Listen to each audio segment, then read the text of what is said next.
This is okay. So here we go. Okay, so the camera looks a little bit different now, but that's all right. Not much. So my name's Douglas Tebecker, Yeah. and I'm doing this interview with Dr. Mahesh. He's in Kerala, India right now, and we're going to be discussing Manasroga. I'll be asking some questions, and he'll be covering the subject in the short time that we have, and we'll probably be doing many of these recordings to go deeper and deeper into the subject. Hello, Dr. Mahesh. How are you? Hello, I'm fine. Hello, Douglas. I'm fine. So I'm Dr. Mahesh, and I'm working in the university here, Amrita University in Kerala, which is situated in South India. So I work in the Department of Kaya Chikitsa, and uh, and I teach and practice Ayurvedic psychiatry. And I've been trained around from 2005 to 2008 in the specialization of psychiatry. And I've been practicing Ayurvedic psychiatry since 2008 till now. And that's all. Okay, Yeah. excellent. Okay. So, what do you feel sets Ayurvedic psychiatry in how is it different than the Western psychiatry and the approaches, and how is it similar? Yeah. See this. Coming to the Ayurveda and the Ayurvedic psychiatry, when we speak of Ayurveda, the Ayurveda has two parts. One is preventive and curative things, and Ayurveda is much closer to man's life since the time of conceiving and since till the time of death. Ayurveda is a part of day-to-day life, and Ayurveda mainly focuses on preventive medicine and also focus on curative medicine also. And Ayurveda recommends how to build up our life and how to keep us healthy. And also it instructs day to day how to keep our health from the day, starting of the day, from early morning. How do we get up? How do you take brush? How do you have to wash your face? Like that. Now it goes on building the regimens according to our body builds. And also coming to the Ayurvedic psychiatry, it is one among the eight branches of Ayurveda and the super specialization in Ayurveda. And how similar, when we call how similar and how different from the current psychiatry is that.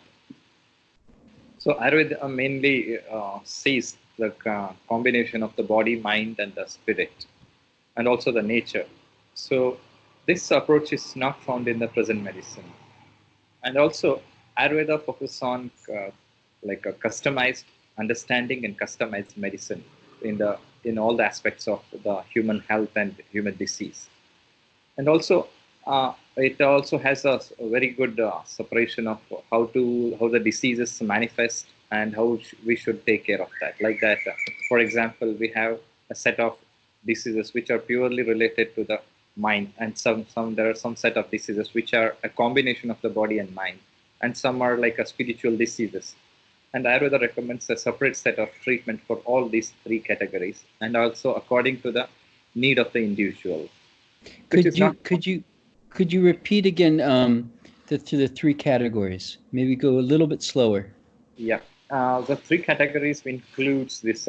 First thing is Daiva Upasre Chikitsa, which means the psychospiritual therapy, which focuses on psychosomatic diseases and the diseases of which includes the disease due to the sins of the past life and the present life.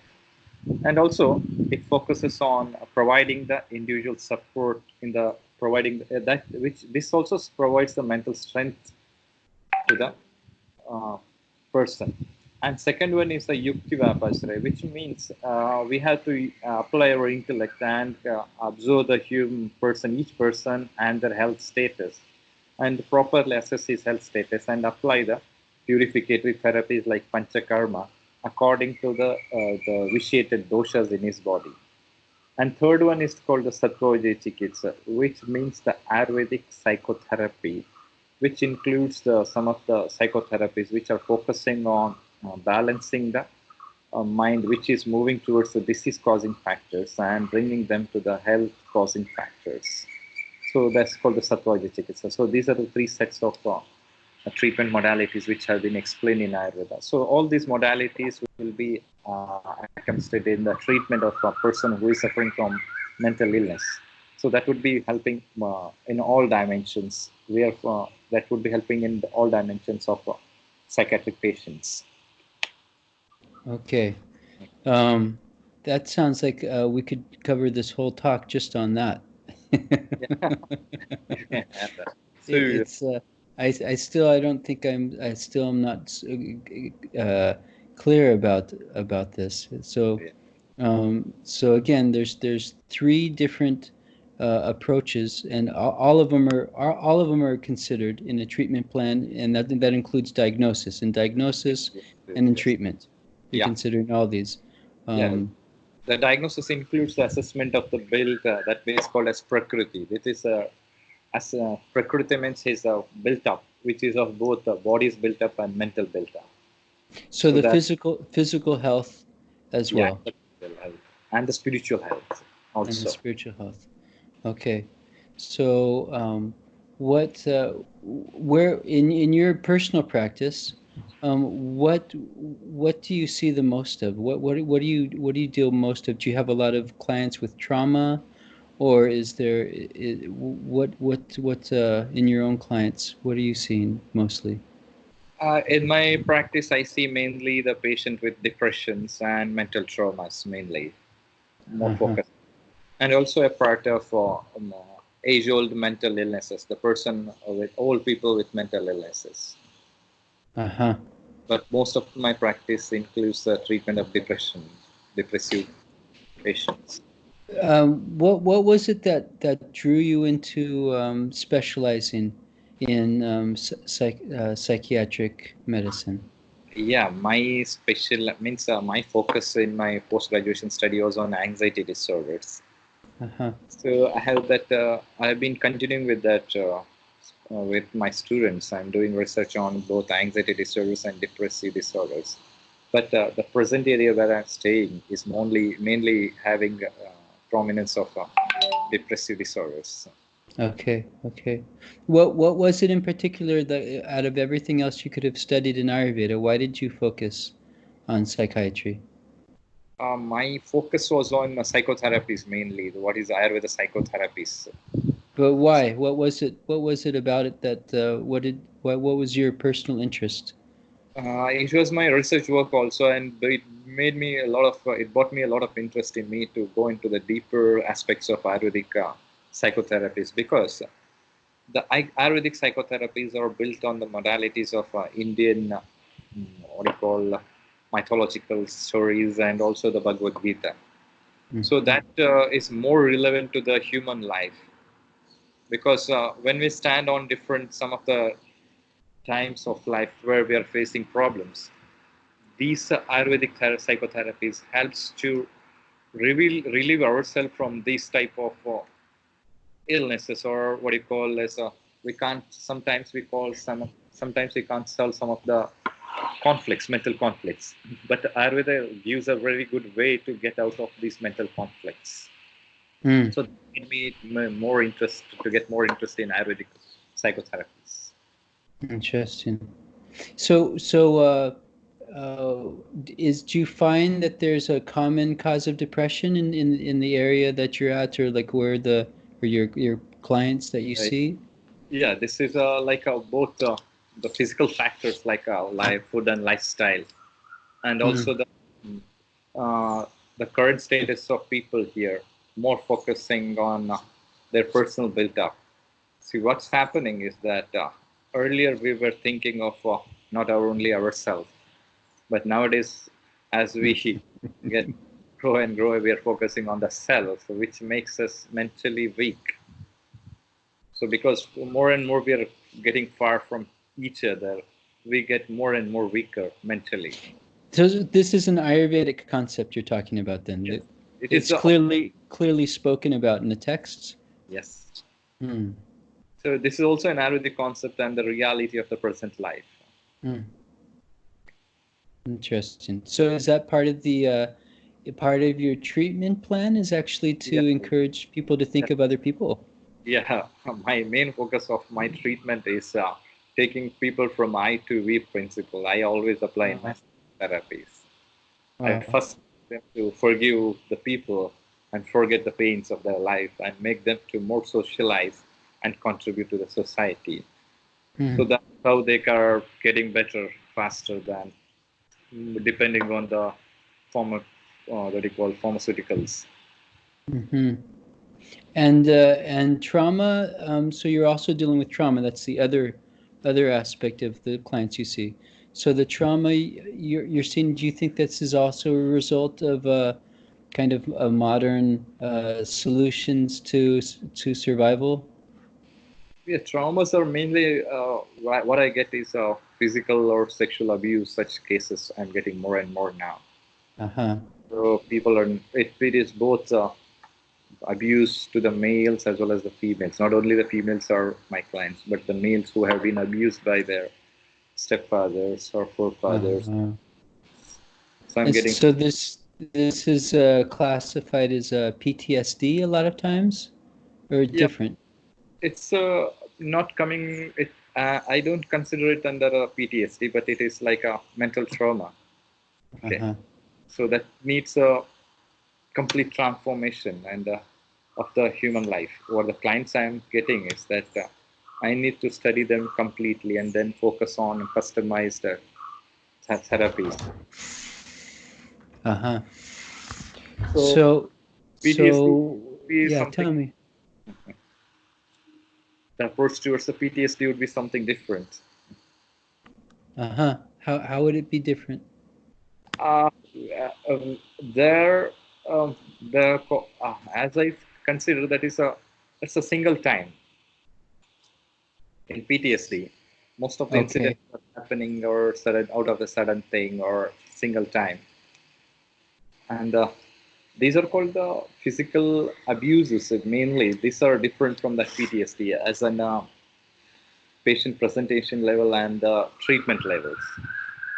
So with sexual abuse, it goes into a different category because of it's repeated Yeah, incidences. this so the And thing and PTSD most of the times would be like in war times or some trauma, road traffic accidents, or sudden cheating by somebody in the form of financial or relationships. hmm, But these type of abuses are more physical, which turns into mental injuries. uh-huh. And So that's then how I do find. are they do they each have like individual way of classifying like what kind they are in terms of like like they're not they don't all fall into the same category, or like each person is different, so is Yeah, then each of the mental traumas are also considered to be they're different how they happened and what happened. I think we can put a separate category for this physical abuses. That would be better than not bringing them into PTSD because we can have a separate set of understanding of these people and also treating these people because we need a special attention and a great form of respect to these people. We have to build a self-respect for these people because which uh, is where they have some problem with that because okay. they start abusing themselves, means hurting themselves after those incidents. Uh-huh. So So the guilt which is found in these abuses are not found in PTSD usually. interesting. So Yes, this sir. would be this is would you say shame is the same definition of what you say is guilt? That may be and the shame, not only the shame but the helplessness. Helplessness. Yeah, yeah. Uh-huh. Okay. So then, there is it very specific in the Ayurvedic text on how to approach this? I don't find anything regarding these things, but their only term is like a mental injury. That's the only term Mental we injury. find. So Yeah. general classification. It's We don't find any abuses in mentioned in the text, physical, like this sexual abuse. interesting because for sure that there must have happened. Yeah, yeah, it comes under, but they have put in one of the main causes as this sexual, what do you call sexual desire, as one of the cause of this mental illness. The sexual desire is one of the cause of the mental illness that's a result of being sexually abused. Yeah. We don't find any reference of abuse in our science here. Uh-huh. Yeah. Is it because of a philosophical concept of, I mean, there's abuse in other ways mentioned, isn't there? Like, Maybe there in the other text, but where I read in the three Samhitas like Charaka, Shushrut, and Ragata, uh-huh. we don't find such thing. Interesting. There is no direct reference of those things, but we consider as a mental trauma, as a as a as a what do you call it, like a comparison to all these things, and we start treating them. Like an injury. Like if you were to have an injury in your body, it's an injury into your mind, or Mainly my mental injuries. it's a mental injury. Yeah, not Uh-huh. only physical injury. It's a separate word is there that is called as a mental injury. So we consider that for that, and we treat that. Uh-huh. And then how is the treatment? Is it successful? Do you find it successful? Yeah, mostly because when most of the people which whom I treated started finding a new way of their life and coming out of these old memories and Uh-huh. start self-respecting them. That's they're getting self-respect. And so from what you talked about of like panchakarma and things like, is this all part of it as well? Yeah, Panchakarma is the main part of that, and also it's like that is psychotherapies are also the major part of this treatment of this kind of people, and Panchakarma also plays a very great role in treating these people. But you would still say this isn't under the same category as anxiety. This is a different category, a mental With injury. now they find no much difference in anxiety and depressive disorder. It is just like a two ends of a same pole. Okay. So Okay. sometimes they move on this side, sometimes they move on that side. That's how they now define this anxiety and depression. They don't see them as different now because depression patients have anxiety symptoms, and anxiety patients will have a history of depression. Mm. So now they're finding some similarities. So like that only we have finding the symptoms in these patients. So is this so what you're saying though is this is still different than mental injury. Anxiety, depression is maybe part of it, but it's not Right. the same. Yeah, it's not the same. It's not the same. Hmm. And so do you also use yoga positions, pranayama, moving the body to release trauma, to help release trauma? Yeah, Do you have that concept of releasing trauma, or is it more a concept of healing a wound?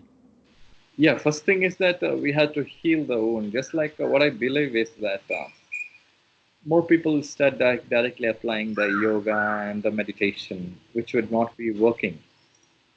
Okay. You mean like they immediately start applying yoga and meditation? Yeah, that would not be a good idea because what's the concept is that if the vessel if you collect water is not clean, the water may be pure, that would be not be fit for drinking. So first Hmm. we need to cleanse the vessel properly to hold the good quality water. Okay.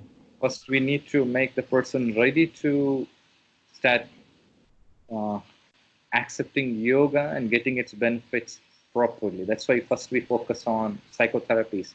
Then when they're ready, so there is a first portion is mental yoga. So which means like forgiving is the main part Mm. of the therapy, which is very very difficult. Okay, Mm. in such kinds of patients, but we make them to forgive these people. So that is the first task. Then we start applying the physical yogas. Hmm. And this is according to the Ayurvedic texts, Yeah, yeah, your definitely. your protocol. Yeah. Uh, you don't really do you like mix any modern ideas or modern therapies or modern ideas with your psychiatric approaches? You feel that the Ayurvedic method is enough, basically? Yeah, because Ayurvedic psychotherapies are more considering to the humans and humanity. I don't say that the modern does that, but Ayurveda is sufficient. Ayurveda psychotherapies are sufficient enough to do the therapies, but we need to properly understand and apply where as per the need, and the proper application, understanding and application is very essential, because there is no direct recommendations or like a case discussions in Ayurvedic text. They just tell like, okay. So it's inference. It's yeah, basically you're inferring through yeah. what they're saying principles and then applying those principles. So a better way of understanding an individual will help to apply these therapies. Unless we understand the individual and you respect them as a human, then only the Ayurvedic psychotherapies can work out. So And when you're doing, go and ahead. we need the application of the modern psychotherapies, but knowledge of modern psychotherapies is essential to understand person better. The modern psychotherapy is essential to understand the person better. Yeah, we should have the knowledge. Also, we can read that. That would be more practically. That would be more practical. Okay. And then from what you find out, you can apply the traditional methods. Yes. And then when you say psychotherapy, are you talking about talking? Like you do a lot of talking? Because I was reading that some people feel that the talking isn't so effective, and it's better to move the body, use yoga and like things like this to move the prana in different ways. What do you feel about that? Yeah, it's not only it's a talking, but it's not just like what we generally talk, but because when we are talking to these people, we need to first understand what they actually need and what is their temper, and sometimes they are very what do you call suspicious on the people, and they don't agree immediately what you speak. First, we need to build a good rapport. Then only we can talk to them. Otherwise, general talk will not help. So it's not so much about talking about what happened and grieving about what happened. It's really just getting to know the person, building a relationship with them, and so then you can start to make some suggestions, and they trust you, and they feel respected. And so you're slowly, you're in a way. It sounds like you're talking to the patient in a way where they feel more and more respected, and so then they find more value in themselves, and they can respect themselves more, and then maybe from that stronger platform, it's easier for them to forgive. Yeah, and this talking will make them to really understand the difference between what is a myth and reality of life, and these talks will make them more and more strong, so that to accept and to be careful in the upcoming life. And see, a person may not be easily coming out of these feelings, but we need to really make them understand and and strengthen them, and we have to make them realize why they should change themselves or why they should adapt to the new way of living. How does it really help them? Okay, and what is the thing like? What are the benefits of themselves changing and adapting to the new way of life? So, I mean, are you validating the way they feel through the whole thing, or up to a certain point? I mean, like. Yeah, it's a what do you call it? So what do you call a brick to brick it's A what? Oh, brick to brick construction. Yeah. So you have to validate. You have to validate in order for them to feel respected. But then at the same time, you have to suggest that maybe what they believe about what you're validating might not be so accurate. Yeah, no, it's not like that, because every second what we talk to the patients is very, very, very important. What we talk is very important. How we talk is very important. Every seconds count. And then we plan for the next day or the next sessions what we had to go. Some patients are really fast, and some patients need a lot of working out. So it depends on the times. So there's not really a high level of expectation for change happening anytime soon. It's kind of a long-term relationship you're building with the patient, and maybe it goes fast, but if it doesn't, and you'll get by the constitution of the patient as you start to understand the patient. Yeah. Most of the time, most of the times it goes as planned. Sometimes it may not work out. So we need to find a new modality of helping these people. That's all. Do you sometimes is there? I mean, since every person's different, is it difficult to say like what the protocol is? I mean, do you give people Yeah, medicine at the first visit, yeah, or do you wait, or? definitely it is difficult to say that. But when we work on more and more number of patients and start documenting, I think we may find a solution for that way, making a proper protocol. Uh-huh. Okay. Yeah, depending on so first is discovering their constitution of what they're like, yeah. Future it may happen because we are really trying to correlate between their constitutions and their sufferings. And now I think if we really work out properly, we can make it proper protocols. So when you say that when you say the constitution and their sufferings, are you in a way categorizing the type of suffering as well in terms of constitution?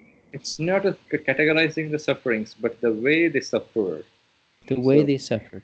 yeah, and our way of approach to these patients also vary according to their built-up and physical and mental constitutions. Uh-huh. Some are really sound, some are really weak. So we need to work out in a different ways.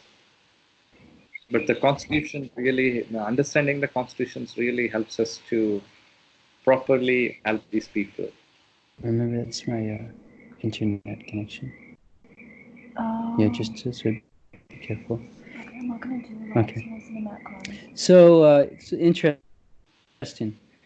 Yeah. So, when you said you specialized in anxiety, then that comes in Oh, sometimes. there is a disturbance in the call. Yeah. So, when you're dealing with, there's what? Can you repeat it? Oh, what I'm asking is, yeah, I'm asking is, um,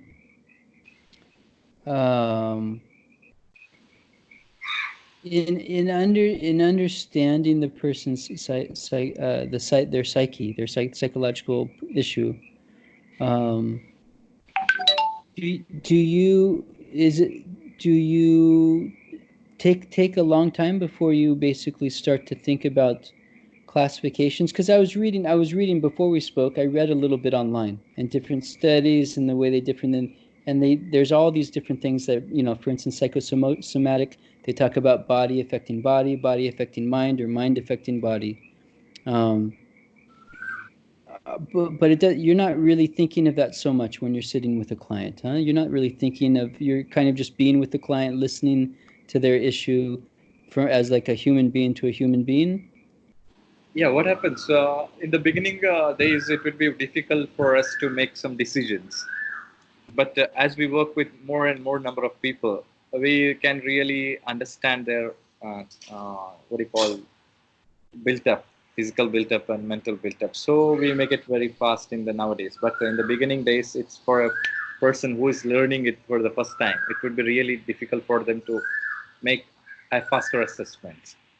Or like I'm wondering, like how, if it's a slow process, how are you encouraging the person to come back?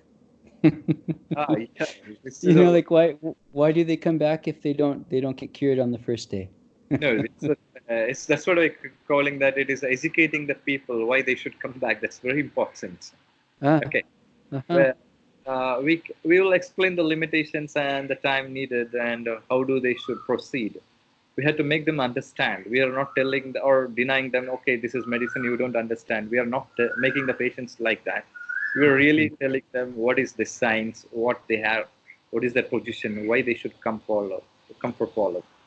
It's a duty of the doctor to do it because uh, people are people are sufferings are people come with sufferings.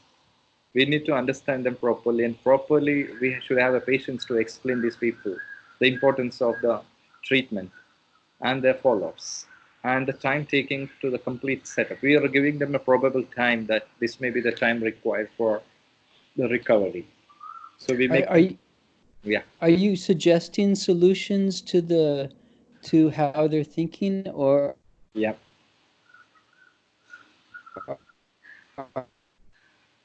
are you creating opportunities opportunities for them to kind of to discover it themselves. Do you know what I'm? Do you know what I'm saying? Like, oh, it's not. Let me see. Let go. What? Let go of the phone. Wait, what? Because the online connection won't work. Oh, I just lost it. You're not online, are you?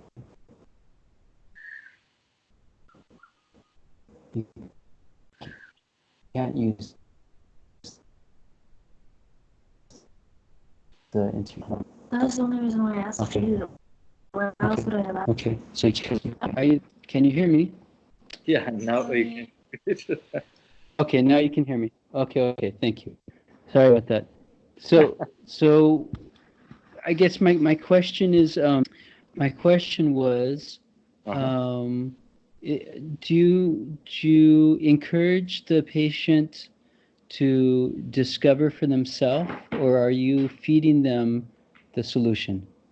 Yeah, so many times we make them to understand to themselves, because that's the way they can come out of their sad feelings or the anxiety feelings.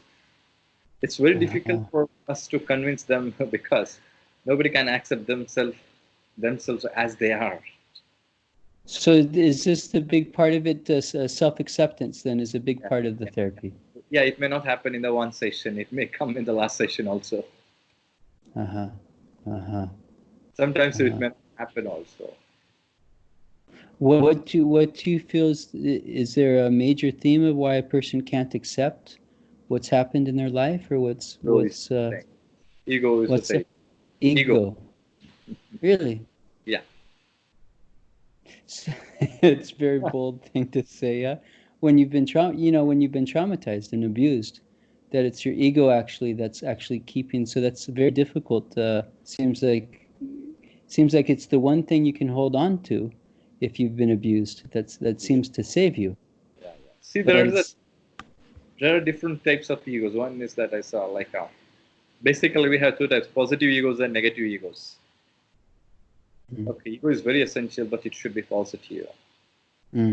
So we are not asking them to give up this ego or something, but we are channelizing it. But sometimes if it is a negative ego, a person cannot understand himself. He keeps on abusing others or telling that others are the cause. So he may not correct himself. So it would be very difficult for us to have this kind of people. So first we focus on to correct these negative egos into positive egos. And it would help him more in treatment, right?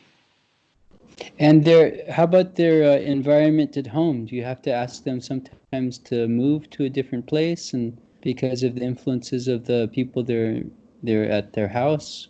Yeah, most of the times the family environment is family and the working environments. They're very essential. So many times we can't change them, but we make these people very strong to face this, not to run away from these situations. We make them to face the situations. So to sum up, kind of, it sounds like you're taking them through a process of forgiveness, strength, and self-respect. Yeah, forgive, forget, accept, and move on. Forgive, forget, and accept. Accept and move on. And move on. Okay, so that's how the yoga starts: ahimsa, satya, asteyam, brahmacharyam, like that. So. Oh, is this the same? Say that again. Ahimsa. Satya. Satya. Asteyam, not stealing, not becoming greedy of life. Interesting. So it's a mental cleansing first. When the person is properly achieves this, he can get rid of all kinds of mental sufferings. Then whatever the physical yoga they do, that would be more benefiting. But without mental cleansing, all other yogas becomes a yoga. Okay. So what is that? Where would I find those four that you're mentioning? It's 5 actually. 5. See, there are 8 branches of yoga. Okay. Yama and Niyama is for the first 2 parts of yoga. Ashtanga yoga is for mental cleansing. Okay. So next we can focus on that talk, I think. Okay. So next we'll keep for that. Okay. But when you mentioned ahimsa, sattva, non-stealing, which Yeah. what's that? Ahimsa is, I think non-violence, which can be translated as forgiving. Ahimsa could be translated as forgiving. Forgiving. Interesting. Give up hating. Give up hating. Interesting. Non-violence is the same as forgiving. Okay. And sattvam is... Yes, satya means the truth, accepting the truth. Accepting the truth of the situation. Satya. Being truth to the situation. And then the third one again is what? Asteyam, non-stealing, means we should not be greedy. And this is referring to... this applies for some kind of people who are really greedy, grabby, like that. Brahmacharya is like a moral conduct, actually, following proper conduct. And this is what you kind of equate to move on? Part of not collecting the things for future. Means we should not be too much greedy again. Okay.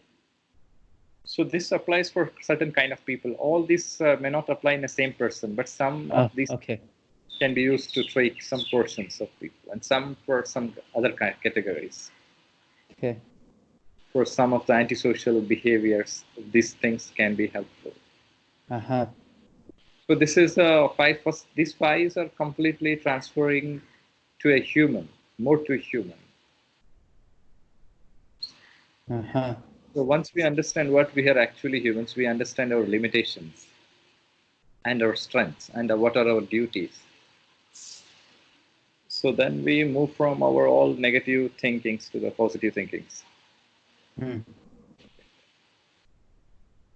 Okay. So this will be helping when we start moving to the positive thinking. This will build up their mental strength, actually. Okay.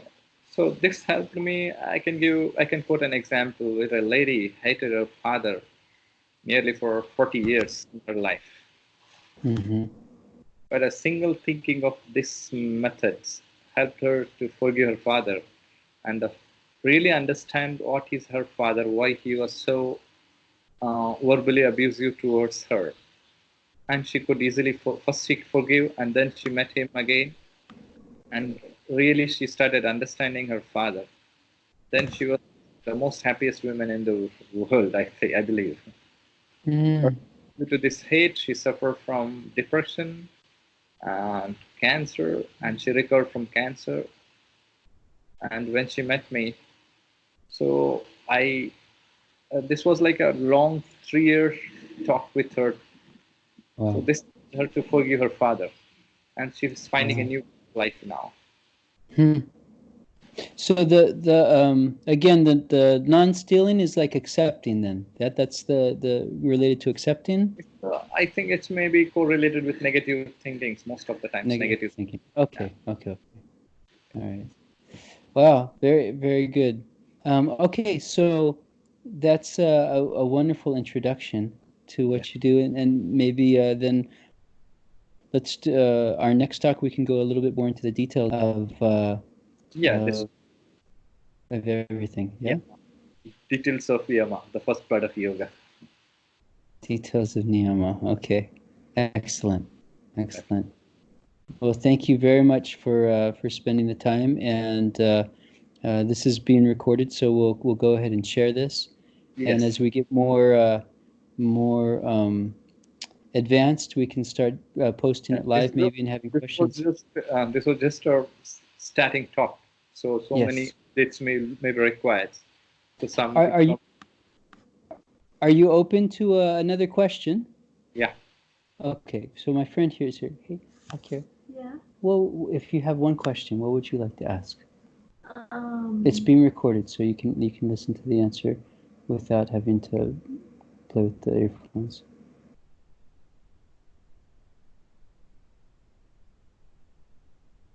Well, knowing the difference between your intuition and your emotional response. So knowing that the difference between your intuition and an emotional Is response. that appropriate to ask Is like, it? for this Oh, it's type, okay. type Ayurvedic? Yeah, she's not sure if it's an appropriate question or not. In Yeah, the it's a very appropriate question. Okay. It's a very appropriate question, he Okay. said. Okay. As I was saying, the Satya. Okay. So when Okay. we are true to ourselves, okay. When we are truthful to ourselves, these intuitions really work out. When we're truthful to ourselves, the intuition works out. It really works out. We'll get a good intuition, so and we know what to do and what not to do. Mm-hmm. But when we are not truthful, that's all called emotional. We don't accept the truth when we are emotional. So we end up with maybe difficulties or in the wrong dimensions. So that's just go ahead. Go ahead. So that's the difference between being emotional or intuitional. So I think I answered the question. If you want more clarifications. So you're saying an emotional reaction. If you're in an emotional reaction, you can still be truthful, though, if you have an emotional reaction. I would think, yeah. If I know I'm angry and I say, okay, I feel angry right now, then I'm being honest. Yeah, that's what called the truthfulness. Honesty is called the truthfulness. I'd say it. Okay. Or if you're with a certain person, or you're in a certain situation, or you're presented with a choice, and you start to feel really uncomfortable, or you start to feel a lot of sadness come up, how do you navigate that and discern if that's an emotional trigger or if that's your intuition telling you something? See, this is a very what do you call a different set of questions. See, what I say is that when we are with a person, okay, so we may like some of the characteristics and we may not like some of the behaviors of that person. Okay, so because we are all humans and we are not superhumans or we're not gods. We are being emotional and we have been having ups and downs, or sometimes we are realistic and sometimes we are not realistic. So our response to the other person like this really depends on how much we have understood that person really. So when we understand the other person really perfectly, we will not have a bad response to their behaviors. We'll just try to understand why they're like that. Otherwise, when we don't understand, we start hating them or not accepting their behaviors and start showing or triggering responses. So that can be answered in that way. So, most of the relationship problems, we try to make them understand each other. Okay. This is Akira. Thank Akira, you. this is Dr. Mahesh. Thank Yeah. you. Hi, Dr. Mesh. How about you? Okay. Nice to meet you. Thank you. So nice to meet you too. Thank you for sharing this. Yeah. I think I had answered in a way. So just through the willingness to understand each other, then we're not going to be as triggered. Yeah. What is the by thing that? certain behaviors? Yeah. What is the thing that we are all humans? We are not superhumans. Yeah, we're all human. Humans are humans. Humans cannot be gods.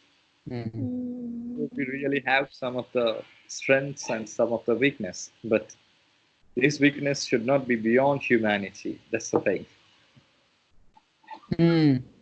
Okay, so then it should not be. It doesn't become, when it is beyond humanity. It's not acceptable behavior. Okay. Like when we think that we're above human emotions or human behaviors, then that's when we start to have a difficult time accepting it. But when we just humble ourselves and remember we're all human, then See, for example, the opposite person is very aggressive or abusive. Okay, but when we try to understand whether he has really a problem, why he's behaving like that, is he suffering from some kind of depression or stress? So this, if he's really suffering, this kind of behaviors does not mean anything to us. But when it becomes there is no reason behind that and he's really abusive, then it is not acceptable.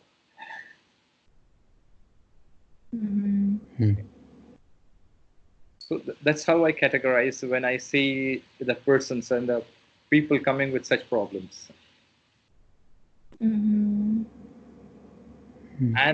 whereas the emotional thinking, or what do you call intuitions, really at that time we need to be intuitive. We had to take on our decisions, because when we are right, we had to take our decisions at that time. Could you? What do you mean by that? Say that again. See, sometimes we get confused whether really it is a problem or what do you call unhuman behavior in case of such abuses. Okay. And when you say a problem, you mean like a problem with ourselves? Or... It's not. See, what I'm trying to focus on is that if when in case of suppose in a relationships, okay, we need to take a how to understand the opposite person. We need to try to take a decision whether to move with that or not to move with that such behaviors. So there, when we are right, the intuitions will really what do you call guide us to take the decisions whether to move or not to move with such person.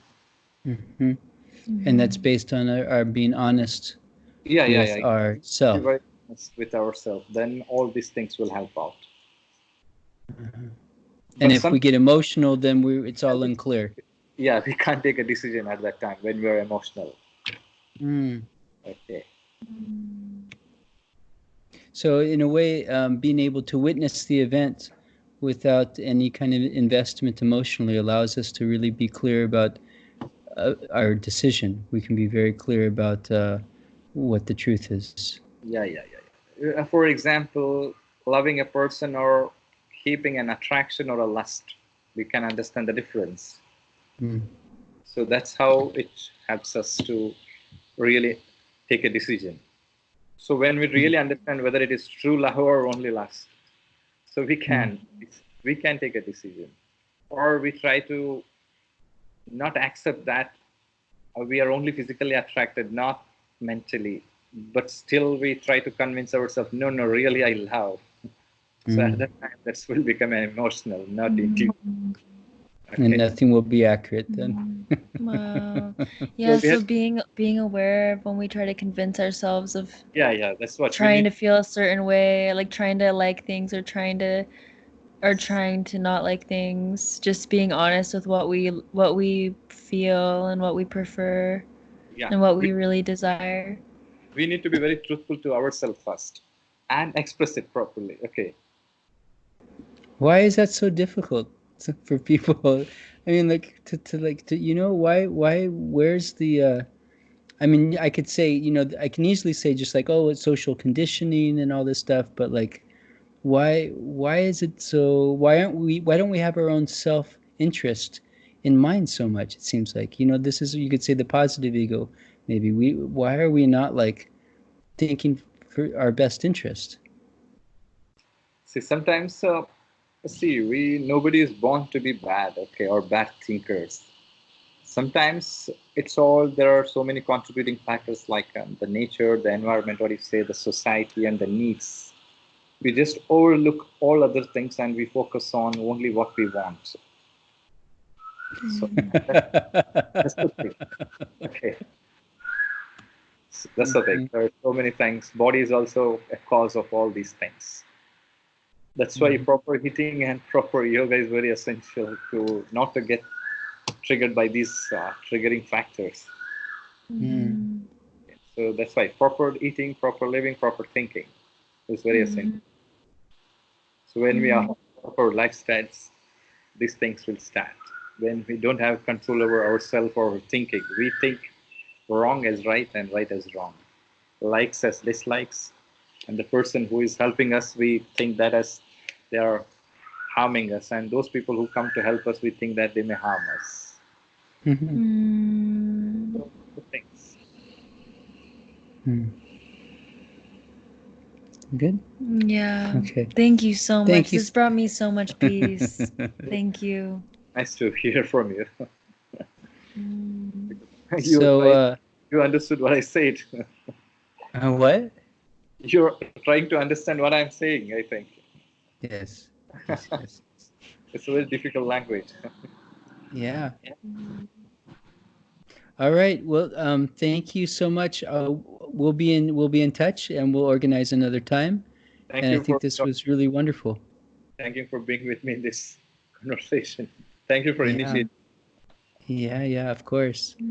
All right. So, just to put it out there too, this is an attempt of our organization, Phalam Ritam Institute, to help promote indigenous medicine. And this has been Dr. Mahesh, who's a Vaidya, a doctor of Ayurvedic medicine, and his specialty is Manasroga, which is psychiatric medicine in Ayurveda. So thank you so much for your good work, Thank you. and really, really appreciate that your heart is in such a good place to be doing what you're doing. Being blessed. Yeah. Thank you. Thank you. You're welcome. Thank All right. We'll talk to you soon. I'll end the call here. you. Oh, do I need to end the recording? Do I need to Yeah, I think stop? Yeah, here, stop recording.